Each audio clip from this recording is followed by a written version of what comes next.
நான் பயப்பட மாட்டேன். படு. என்ன சொல்ல போற?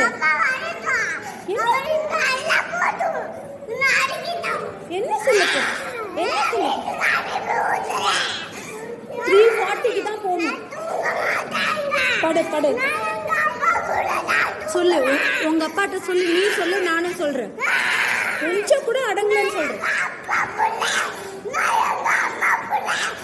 சரி, இருந்துட்டு போ. இப்ப நான் யாரு? நான் கூட தான் எங்க அப்பா பிள்ளை, எங்க அம்மா பிள்ளை.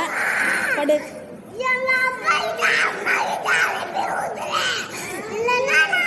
அனுப்ப முடியாது.